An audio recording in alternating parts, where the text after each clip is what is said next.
My gender assigned at birth was female, but my first words were, I'm a boy. And I pretty much lived that statement until I was 19 years old.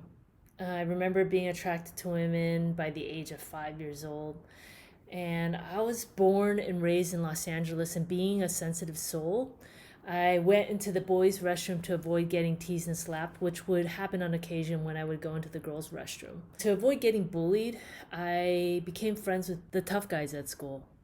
By the age of 13, I was seen as one of the boys, and I dated straight Asian girls.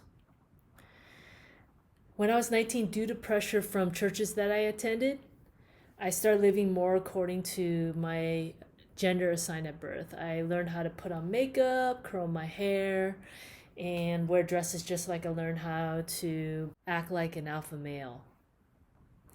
I learned how to perform tricks in what felt like the circus of an evangelical Christian ministry, and I climbed its ranks quickly as a poster child of its anti gay agenda.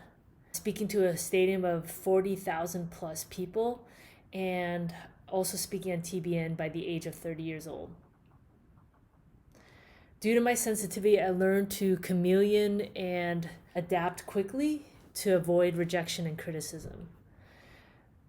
I was performing like a circus animal. I was traveling all over the world and speaking anywhere from 4 to 15 times a month. And what I learned is that when we're not being authentic to who we are, we will inevitably burn out. And no matter how much external validation I received, it never felt enough.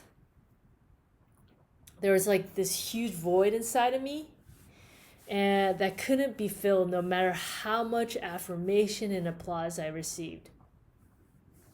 That's because I measured my worth according to the audience's standards. And though they may have valued me, I didn't value me. Until I learned to love and belong to myself and accept myself, I would never feel enough. I needed to reconcile with myself and stop rejecting myself. So by my late 30s, I could no longer perform hiding in a costume. I felt like the mask I was wearing was suffocating me. I went into a deep depression after going through a program to address my male identity. When I decided to come out as queer at 38 years old, my parents and most of my Christian friends rejected me.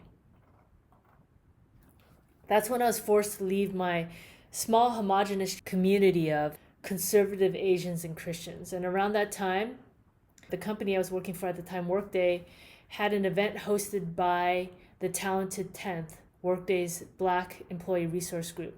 And we were discussing how we define our identity and how we can create an environment that honors everyone.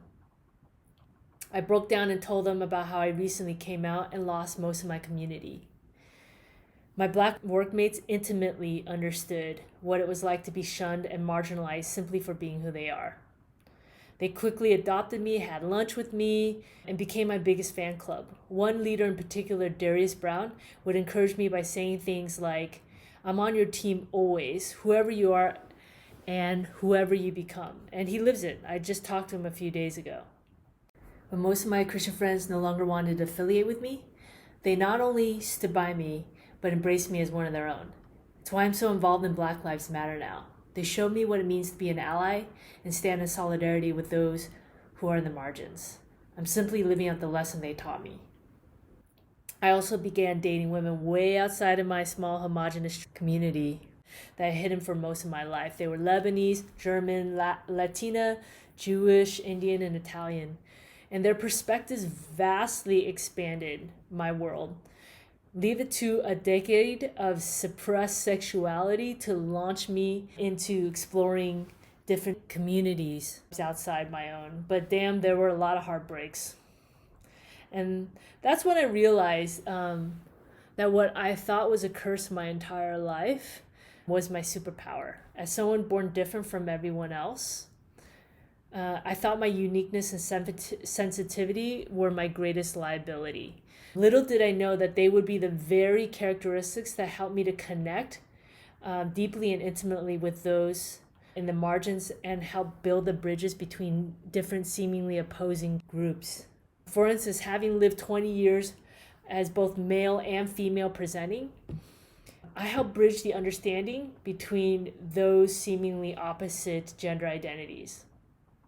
As both a Christian and a queer person, I help build the bridge between those seemingly opposing groups. And last but not least, as an Asian American, I help bridge the expanse between East and West. And I find pride in being able to exist in many different communities and understand their nuances every single day. It's rare that I meet somebody that I can't understand and empathize with, whoever they are or wherever they are, and I've been all over the world.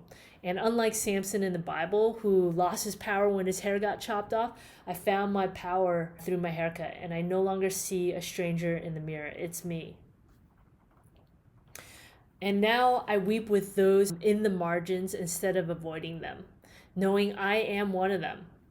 After all, they taught me the most important lessons in life, that we aren't made for the circus, and we aren't built for productivity, efficiency, and control.